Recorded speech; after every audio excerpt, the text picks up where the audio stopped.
അല്ലാഹുവിന്റെ റസൂൽ സല്ലല്ലാഹു അലൈഹി വസല്ലമ തങ്ങളുടെ സ്വഹാബകളെ കുറിച്ചാണ് നമ്മൾ പറഞ്ഞു വന്നത്. വിശ്വാസിയായി അല്ലാഹുവിന്റെ റസൂൽ സല്ലല്ലാഹു അലൈഹി വസല്ലമ തങ്ങളെ കണ്ടുമുട്ടാനും ഇസ്ലാമിലായി മരണപ്പെടാനും അവസരം ലഭിച്ചവരാണ് സ്വഹാബാക്കൾ. നമ്മൾ എത്ര അമല് ചെയ്താലും ഒരൽപ്പനേരമാണ് അല്ലാഹുവിന്റെ റസൂൽ സല്ലല്ലാഹു അലൈഹി വസല്ലമ തങ്ങളെ കണ്ടതെങ്കിൽ പോലും ആ സ്വഹാബിയോളം എത്താൻ നമുക്ക് സാധിക്കുകയില്ല. അവരെ സ്നേഹിക്കൽ നമ്മുടെ ഈമാനിന്റെ ഭാഗമാണ്. സ്നേഹമുണ്ടാകണമെങ്കിൽ അറിയണം, അറിയുമ്പോഴാണ് സ്നേഹമുണ്ടാവുക. അതുകൊണ്ട് തന്നെ സലഫുകളെ, നമ്മുടെ മുൻഗാമികളെ നമ്മൾ അറിയണം.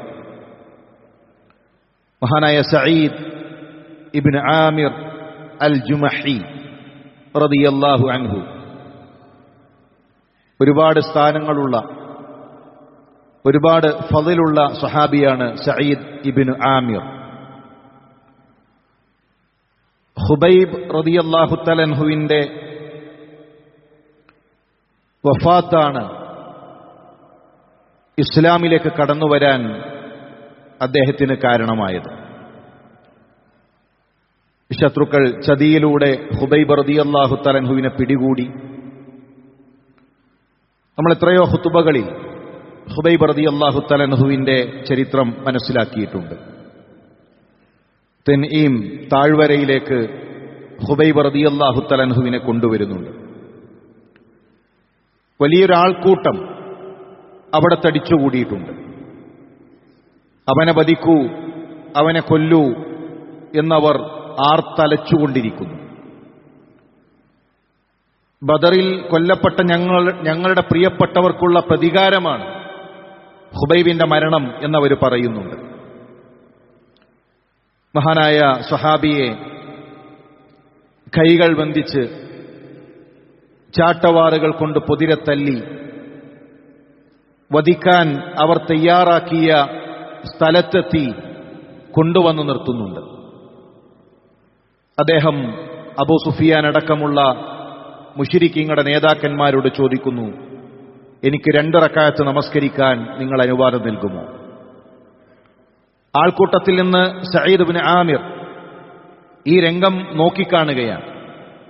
മരണത്തെ കൺമുന്നിൽ കാണുമ്പോൾ 2 റക്അത്ത് നമസ്കരിക്കണമെന്ന് തലകുനിക്കാതെ, മുട്ടുപുറക്കാതെ അവരുടെ മുഖത്ത് നോക്കി ചോദിക്കുന്ന ഒരു മനുഷ്യൻ. അവരനുവാദം നൽകി. ഫതറഖൂഹു ഫറകഅ റകഅതൈൻ. അവർ നമസ്കാരത്തിന് അനുവാദം നൽകി. ഖുബൈബ് റളിയല്ലാഹു തആല അൻഹു 2 റക്അത്ത് നമസ്കരിക്കുന്നു. ആ നമസ്കാരം വേഗത്തിലാണ്.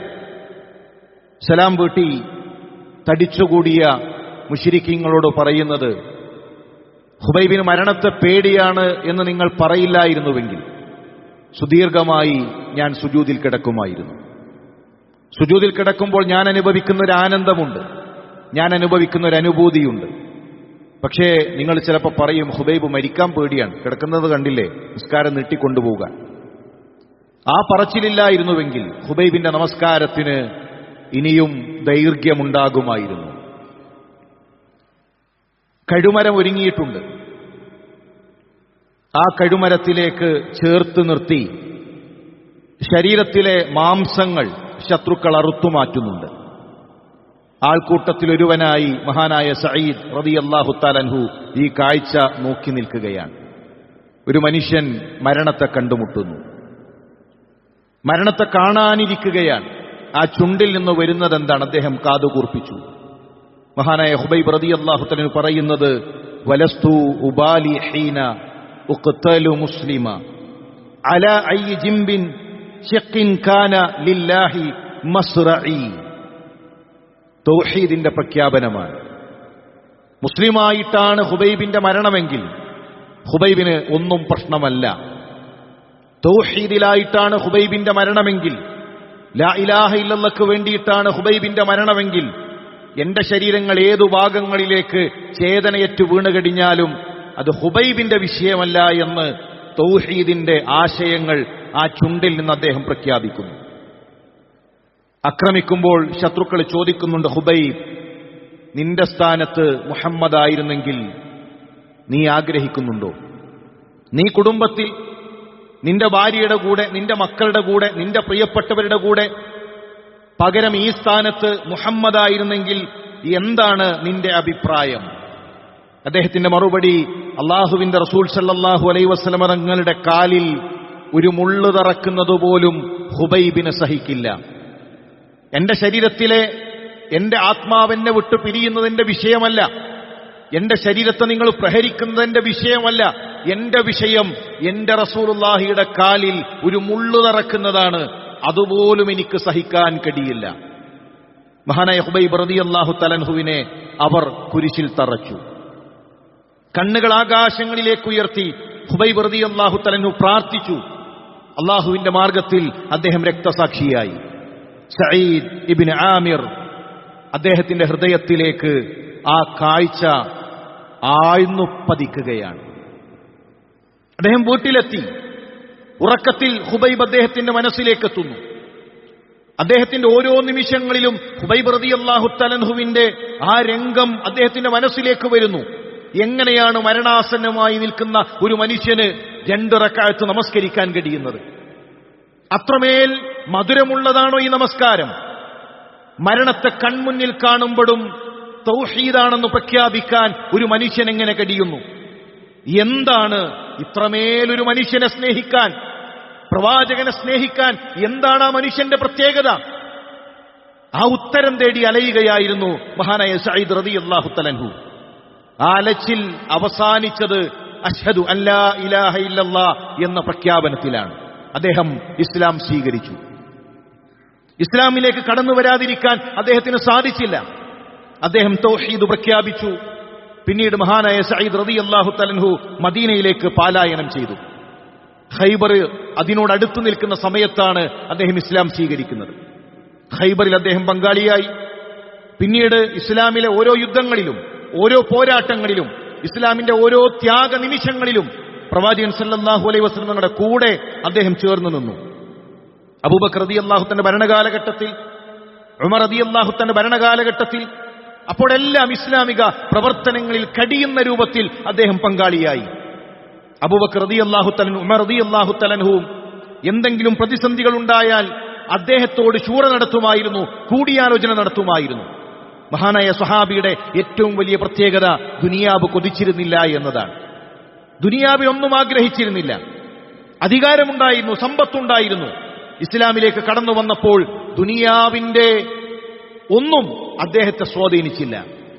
ഒരിക്കൽ ഉമർ റളിയല്ലാഹു തആല അൻഹു മഹാനായ സഈദ് റളിയല്ലാഹു തആല വിളിച്ചുകൊണ്ട് പറഞ്ഞു, താങ്കൾ ഹിംസിലെ ഉത്തരവാദിത്വം ഏറ്റെടുക്കണം.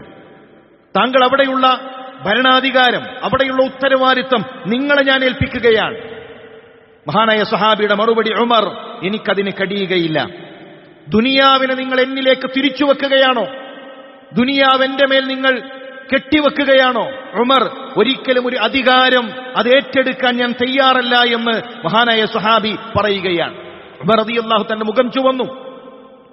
അദ്ദേഹം തിരിച്ചു പറഞ്ഞു, ഇസ്ലാമിന്റെ ഭരണം മുഴുവൻ ഉമറിന്റെ പിരടിയിൽ കെട്ടിവെച്ച് നിങ്ങൾ രക്ഷപ്പെടുകയാണോ? ഈ മുഴുവൻ ഉത്തരവാദിത്തങ്ങളും ഉമറിനെ മാത്രം ഏൽപ്പിച്ച് നിങ്ങളെല്ലാവരും രക്ഷപ്പെടുകയാണോ? ഒരിക്കലും ഉമർ ആ തീരുമാനത്തിൽ നിന്ന് പിന്മാറുകയില്ല. അള്ളാഹുവിനെ പേടിക്കുന്നവർ, തഖ്വയുള്ളവർ അധികാരങ്ങളിലെത്തണം, ഉത്തരവാദിത്തങ്ങൾ ഏറ്റെടുക്കണമെന്ന് ഉമർ റളിയല്ലാഹു തആല അൻഹു അവിടെ പഠിപ്പിക്കുകയാണ്. അധികാരത്തിന്റെ വിഷയത്തിൽ ഇതാണ് നിലപാട്. അധികാരം ചോദിച്ചു ചെല്ലരുത്. ഞാനാകാം, എനിക്കത് വേണം, അതല്ല അധികാരം. അധികാരം നാളെ സിറാത്തിലുണ്ടാകും. ഉത്തരവാദിത്തങ്ങൾ സിറാത്തിലുണ്ടാകും. അമാനത്ത് നമ്മളെ പിറകിൽ നിന്ന് പിടിച്ചു വലിക്കും. സിറാത്തിൽ നിന്ന് നരകത്തിലേക്ക് നമ്മളെ വീഴ്ത്തും. അതാണ് സ്വഹാബത്ത് പേടിച്ചത്. കഴിയില്ല ഉമർ, ഞങ്ങളതിന് വരില്ല.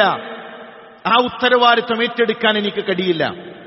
എന്നാൽ അധികാരത്തിൽ വരേണ്ടത് ദീനിനെ പേടിയുള്ളവരാണ്, പരലോകത്തെ പേടിയുള്ളവരാണ്. അതുകൊണ്ടാണ് ഉമർ റളിയല്ലാഹു തആല അൻഹു മഹാനായ സഈദ് റളിയല്ലാഹു തആല അൻഹുവിനെ ആ ഉത്തരവാദിത്വം ഏൽപ്പിക്കുന്നത്. അത് ഏൽപ്പിച്ചു കഴിഞ്ഞാലോ അതിൽ കഴിയുന്ന രൂപത്തിൽ സൂക്ഷിച്ച് മുന്നോട്ടു പോകാൻ സാധിക്കണം. മഹാനായ സഹാബി സഈദ് റളിയല്ലാഹു തആല അൻഹുവിന് വേതനം നിശ്ചയിക്കണം, സാലറി നിശ്ചയിക്കണം. ഹിംസിലെ ഗവർണർക്ക് ഇത്ര ശമ്പളം നൽകാം, ഇത്ര സാലറി നൽകാമെന്ന് ഉമർ റളിയല്ലാഹു തആല തീരുമാനിച്ചു. അതിന് സഈദ് റളിയല്ലാഹു തആല മറുപടി, ഉമർ, ബൈത്തുൽ മാലിൽ നിന്ന് ഇപ്പോൾ എനിക്ക് ലഭിച്ചുകൊണ്ടിരിക്കുന്ന എന്റെ സമ്പത്ത് സഈദിന് മതിയായതാണ്. ഇനി ഒരു സമ്പത്തിന്റെ ആവശ്യമില്ല. ഇപ്പോഴുള്ള സമ്പത്ത് സഈദിന് മതിയായതാണ്. കാലം കടന്നുപോയി. ഹിംസിലെ ഗവർണറായി ഹിംസിന്റെ ഉത്തരവാദിത്തങ്ങൾ ഏറ്റെടുത്ത് സഈദ് റളിയല്ലാഹു തആല മുന്നോട്ടു പോകുന്നു. ആ സമയത്താണ് ഒരു സംഘം മദീനയിലേക്ക് കടന്നു വരുന്നത്. അവരുമായി ഉമർ റളിയല്ലാഹു തആല കൂടിയാലോചിച്ചു. ഹിംസിലെ കാര്യങ്ങൾ അവർ സംസാരിച്ചു. അങ്ങനെ ഹിംസിലുള്ള ദരിദ്രരായ ആളുകളുടെ പേരുകൾ രേഖപ്പെടുത്താൻ അവരോട് ആവശ്യപ്പെടുകയാണ്. ഹിംസിലെ ദരിദ്രർക്ക്, അവിടെ പ്രയാസങ്ങൾ അനുഭവിക്കുന്നവർക്ക് ഒരു റേഷൻ നൽകാൻ തീരുമാനിച്ച് അവിടെയുള്ള ദരിദ്രരുടെ പേരെഴുതാൻ പറഞ്ഞപ്പോൾ ഒന്നാമതായി അവിടെ ഹിംസിൽ നിന്ന് വന്ന ആളുകൾ ഒരാളുടെ പേര് പറഞ്ഞു. രണ്ടാമത്തെ പേര് സഈദ് ഇബ്നു ആമിർ. രണ്ടാമതായി ഹിംസിലുള്ള ഏറ്റവും ദരിദ്രൻ, ഏറ്റവും പ്രയാസം അനുഭവിക്കുന്നത് സഈദ് ഇബ്നു ആമിർ. ഉമർ റളിയല്ലാഹു തആല ചോദ്യം, ഏത് സഈദ്? നിങ്ങൾ പറയുന്ന സഈദ് ആരാണ്? നാട്ടിൽ നിന്നു വന്ന ആ മനുഷ്യരുടെ മറുപടി, ഞങ്ങളുടെ ഗവർണറായ സഈദ് ഇബ്നു ആമിർ. അധികാരമുണ്ട്, ഖജനാവിന്റെ താക്കോലുകളുണ്ട്, സമ്പത്തുണ്ട്.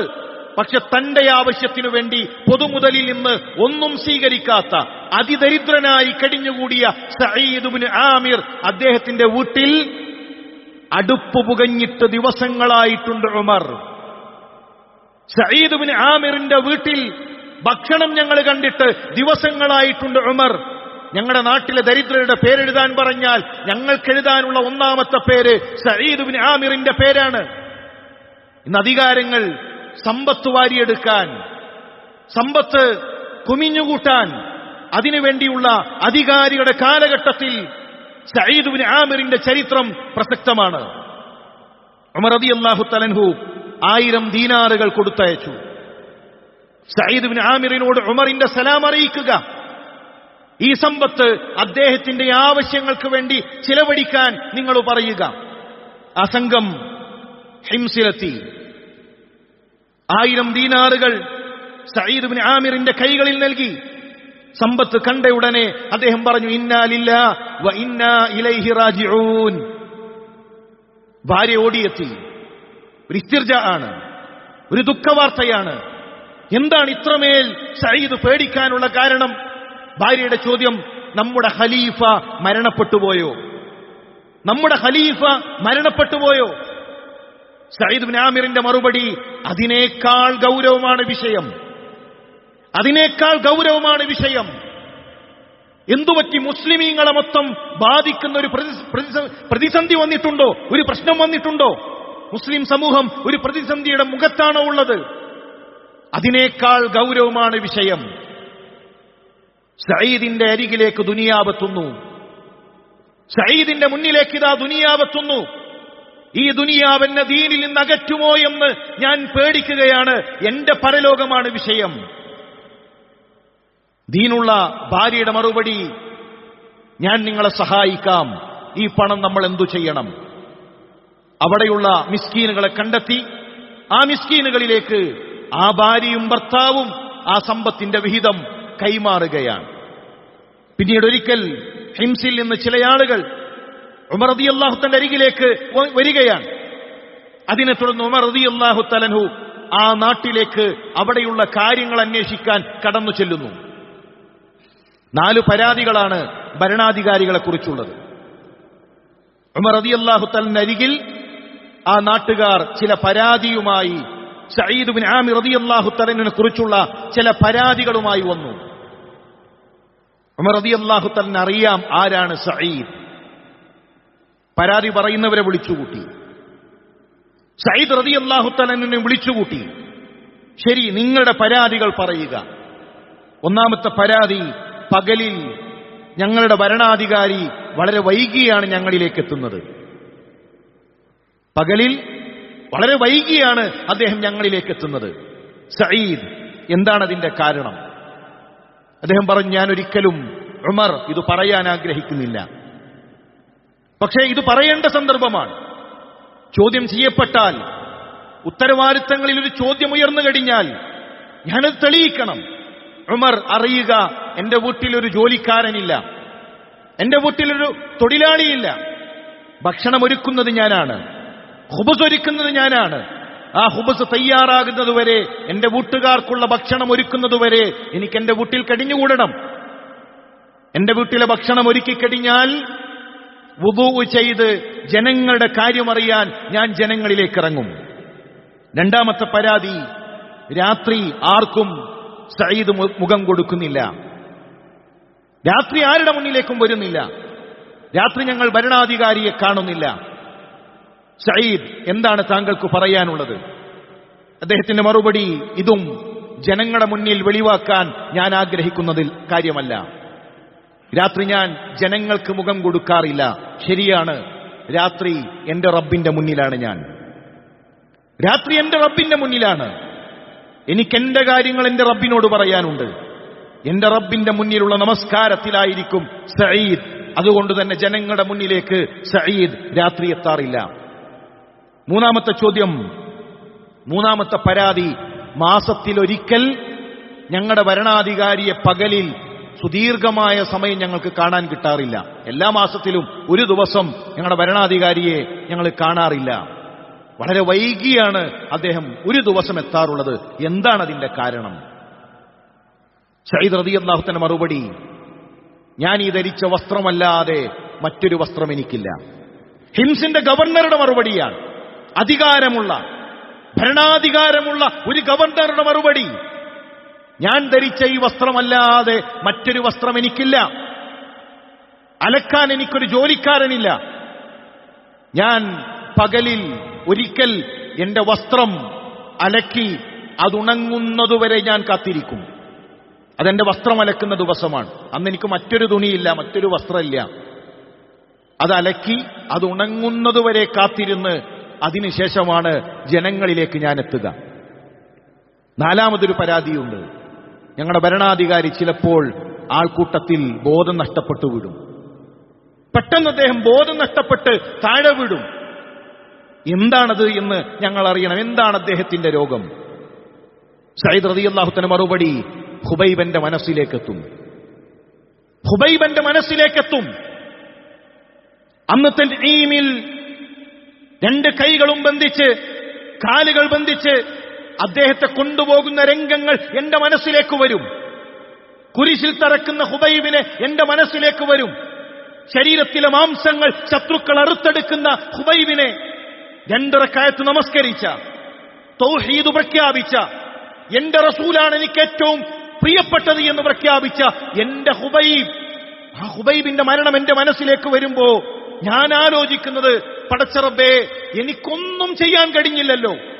ഒരു മുസ്ലിമായ സഹോദരൻ തൗഹീദിനു വേണ്ടി മരണപ്പെടുന്നത് കൺമുന്നിൽ കണ്ടിട്ടും ഞാനൊരു വാക്കുപോലും പറഞ്ഞില്ലല്ലോ. ഞാനൊന്നും തൗഹീദിനു വേണ്ടി, എന്റെ മുസ്ലിമായ ഒരു സഹോദരന് വേണ്ടി ഞാനൊന്നും ചെയ്തില്ലല്ലോ. നാളെ റബ്ബിന്റെ കോടതിയിൽ എന്റെ റബ്ബ് എന്നോട് ഹുബൈബിന് വേണ്ടി എന്തുകൊണ്ട് സംസാരിച്ചില്ല, എന്തുകൊണ്ടൊന്നും ചെയ്തില്ല എന്ന് ചോദിച്ചാൽ ഞാൻ നാളെ പരലോകത്ത് പ്രയാസപ്പെടുമോ എന്ന പേടിയാണ്, ഹുബൈബാണ് എന്നെ ബോധം കെടുത്തുന്നത് എന്ന് മഹാനായ സ്വഹാബി. പ്രിയമുള്ളവരെ, നമ്മുടെ മുൻഗാമികളുടെ ചരിത്രങ്ങളിൽ നിന്ന് ഒരുപാട് പാഠങ്ങൾ നമുക്ക് പഠിക്കാനുണ്ട്. അവർ ദുനിയാവിനെ പേടിച്ചവരാണ്. അവർ അല്ലാഹുവിനെ സൂക്ഷിച്ച് ജീവിച്ചവരാണ്. അധികാരം പേടിച്ചവരാണ്. അവരുടെ പേടി പരലോകമായിരുന്നുവെങ്കിൽ ആ മുൻഗാമികളുടെ ചരിത്രങ്ങളിൽ നിന്ന് പാഠം ഉൾക്കൊണ്ടുകൊണ്ട് നമ്മുടെ ജീവിതത്തെ ക്രമീകരിക്കാൻ നമുക്ക് സാധിക്കണം. അല്ലാഹു അതിനുള്ള തൗഫീക്ക് നൽകി അനുഗ്രഹിക്കട്ടെ.